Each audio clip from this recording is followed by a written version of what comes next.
So guys, in today's machine learning video, I am telling about the scatter plots. So yeah, I am telling about that. So let's move on and let's do a coding with loving. So guys, in today's machine learning video, I am telling you about the scatter plots. So yeah, I am telling you about that. So let's start and let's learn about that.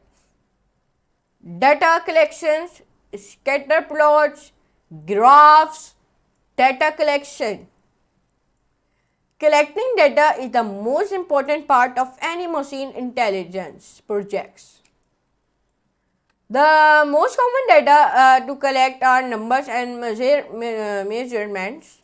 Often, data are stored in arrays representing the relationship between values.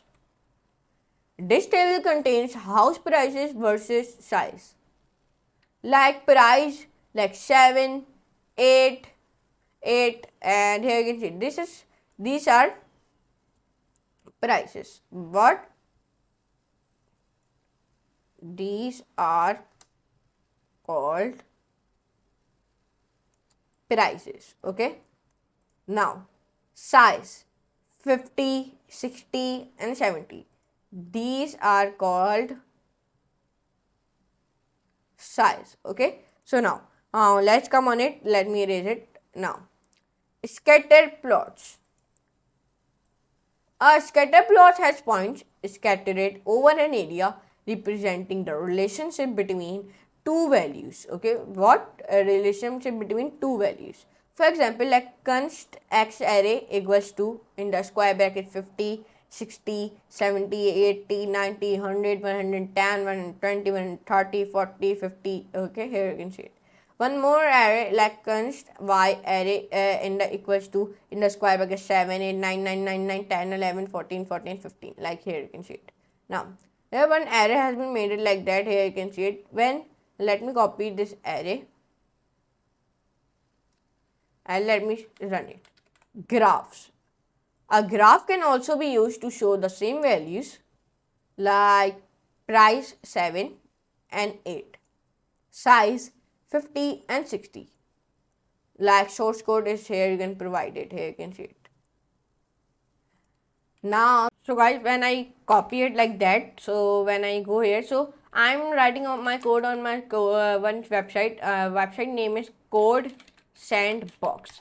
When you write this type of website name, then you can click on the first link. Then when you click on the first link, so first of all you open your account. Okay, when you open your account, I have already accessed it, so I do not access my another time. So open the HTML plus CSS. Then when you open HTML plus CSS, then what you can do, go to the index.html, then write this type of code. Let me show you this. Then when you run it, so this type of output has been come, and you can write doc type HTML. Let me show you to which type of code.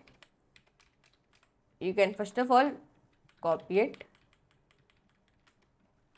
and then first of all you can write like doc type, then HTML, and then like that. Then this code you have been pasted like that by easily as. Okay, then you can paste it.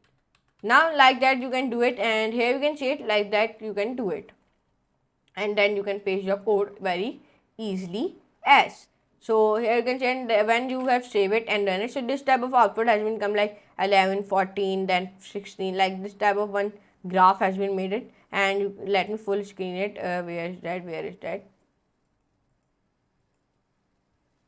Okay, now here you can see this type of output has become a house prices versus size, like, and you can also above it, here you can see it like that,